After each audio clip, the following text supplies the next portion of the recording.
ಕಾರವಾರ ತಾಲೂಕಿನ ಕೂರ್ಮಗಡದ ಜಾತ್ರೆಗೆ ಬೋಟ್ಗಳ ಮೇಲೆ ಬರುವ ಭಕ್ತರಿಗೆ ಸೂಕ್ತ ರಕ್ಷಣಾ ಪರಿಕರಗಳನ್ನು ಪೂರೈಸುವಂತೆ ಆಗ್ರಹಿಸಿ ಜನಸಾಮಾನ್ಯರ ಸಮಾಜ ಕಲ್ಯಾಣ ಕೇಂದ್ರವು ಕುಮಟಾದ ಉಪವಿಭಾಗಾಧಿಕಾರಿಗಳ ಮೂಲಕ ಮುಖ್ಯಮಂತ್ರಿಗಳಿಗೆ ಮನವಿ ಸಲ್ಲಿಸಿದೆ. ಕುಮಟಾ ಉಪವಿಭಾಗಾಧಿಕಾರಿ ಕಲ್ಯಾಣಿ ಕಾಂಬ್ಳೆ ಅವರನ್ನ ಭೇಟಿ ಮಾಡಿದ ಜನಸಾಮಾನ್ಯರ ಸಮಾಜ ಕಲ್ಯಾಣ ಕೇಂದ್ರದ ಪದಾಧಿಕಾರಿಗಳು ಜಿಲ್ಲೆಯ ಪ್ರಸಿದ್ಧ ಜಾತ್ರೆಗಳಲ್ಲೊಂದಾದ ಕಾರವಾರದ ಕೂರ್ಮಗಡ ಜಾತ್ರೆಗೆ ಸಾವಿರಾರು ಭಕ್ತರು ಬೇರೆ ಜಿಲ್ಲೆ ಹಾಗೂ ರಾಜ್ಯಗಳಿಂದ ಆಗಮಿಸುತ್ತಾರೆ. ಕೂರ್ಮಗಡ ಅರಬ್ಬಿ ಸಮುದ್ರದ ನಡುಗಡ್ಡೆ ಪ್ರದೇಶವಾಗಿದ್ದು ಜಾತ್ರೆಗಾಗಿ ಭಕ್ತರು ಬೋಟ್ಗಳ ಮೂಲಕವೇ ತೆರಳಬೇಕಾಗುತ್ತದೆ. 2015ರಲ್ಲಿ ದೋಣಿ ಹಾಗೂ ಬೋಟ್ ಮುಳುಗಿ ಮಕ್ಕಳು ಹಾಗೂ ಜನರಿಗೆ ಕೂಡ ಸಾವು ನೋವು ಸಂಭವಿಸಿತ್ತು. ಕಳೆದ ವರ್ಷ ಕಾರವಾರ ಹಿಂದಿನ ಡಿಸಿ ಗಂಗೂಬಾಯಿ ಮಾನ್ಕರ್ ಕೂರ್ಮಗಡ ಜಾತ್ರೆ ಬರುವವರಿಗೆ ಕಡ್ಡಾಯವಾಗಿ ಜೀವರಕ್ಷಕ ಕವಚ ಹಾಗೂ 5 ವರ್ಷದ ಮಕ್ಕಳಿಗೆ ನಿಷೇಧವನ್ನ ಕೇವಲ ನಾಮಕಾವಸ್ಥೆ ಮಾಡಿದ್ರು. ಆದರೆ ದೇವರ ಕೃಪೆಯಿಂದ ಯಾವುದೇ ಅಹಿತಕರ ಘಟನೆ ಸಂಭವಿಸಿಲ್ಲ. ಹಾಗಾಗಿ ಈಗ ಜಿಲ್ಲಾಧಿಕಾರಿಯಾಗಿರುವ ಲಕ್ಷ್ಮೀಪ್ರಿಯಾ ಅವರಿಗೆ ಈ ಬಾರಿ ಜಾತ್ರೆಗೆ ತೆರಳುವ ಪ್ರತಿಯೊಬ್ಬ ಭಕ್ತರಿಗೂ ಜೀವರಕ್ಷಕ ನೀಡಲು ಮತ್ತು ಯಾವುದೇ ತೊಂದರೆಯಾಗದಂತೆ ಅಗತ್ಯ ಮುನ್ನೆಚ್ಚರಿಕೆ ಕ್ರಮವನ್ನು ಕೈಗೊಳ್ಳಬೇಕೆಂದು ಸೂಚಿಸಬೇಕು.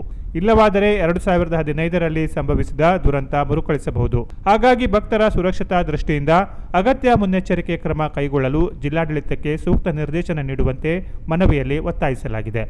ಜನವರಿ 13ಕ್ಕೆ ನಮ್ಮ ಉತ್ತರ ಕನ್ನಡ ಜಿಲ್ಲೆಯ ಕೂರ್ಮಗಡದ ಒಂದು ಜಾತ್ರೆ ಇದೆ. ಅದು ನರಸಿಂಹಸ್ವಾಮಿದು. ಇದು ಉತ್ತರ ಕನ್ನಡ ಜಿಲ್ಲೆಗೆ ಇದೊಂದು ಪ್ರಸಿದ್ಧ ಜಾತ್ರೆ.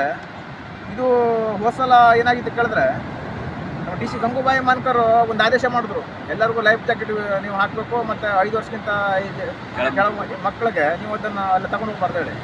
ಬಟ್ ಈ ಆದೇಶ ನಾಮಕಾವಸ್ಥೆ ಅಷ್ಟೇ ಆಯಿತು. ಬಟ್ ಅವರು ಬಂದು ನೋಡಲಿಲ್ಲ. ಇಲ್ಲಿ ಲೈಫ್ ಜಾಕೆಟಿಂದ ಹೋಗಿದ್ದಾರೆ ಮತ್ತು ಸಣ್ಣ ಮಕ್ಕಳು ಕರ್ಕೊಂಡು ಹೋಗಿದ್ದಾರೆ. ಬಟ್ ನಾವು ಅಲ್ಲಿ ಸಂಜೆ ತನಕ ನಾನು ಅಲ್ಲೇ ಇದ್ದೆ. ಬಟ್ ಇದು ಏನಾಗಿದೆ ಕೇಳಿದ್ರೆ ದೇವ್ರ ದಯಿಂದ ಅಲ್ಲಿ ಏನೋ ಒಂದು ಅವಘಡ ಸಂಭವಿಸಲಿಲ್ಲ. ಬಟ್ ಈ ವರ್ಷದ ಜಾತ್ರೆ ಇದೆ.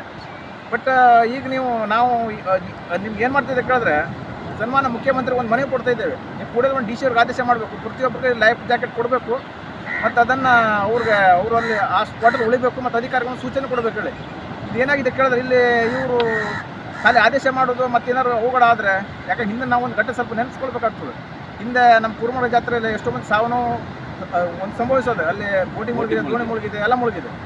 ಬಟ್ ಅದು ಖಾಲಿ ಮುಗೀತಾ ಅದು ಆ ಒಂದು ವರ್ಷ. ಬಟ್ ಮತ್ತು ನಮ್ಮ ಹಿಂದಿನ ವರ್ಷ ಒಂದು ಏನಾಗಿದೆ, ನಮ್ಮ ಸಿರುಗುಡ್ಡ ಒಂದು ಕುಸ್ಕೊಂಡು ಎಲ್ಲ ಸಾವು ನೋವಾಗಿದೆ. ಮುಂದೆ ಹಾಗಾಗಬಾರ್ದು, ಪ್ರತಿಯೊಂದು ನಾವು ಎಚ್ಚರಿಕೆ ವಹಿಸಬೇಕು ಹೇಳಿ ಒಂದು ಮನವಿ ಕೊಡ್ತಾ ಇದ್ದೇವೆ.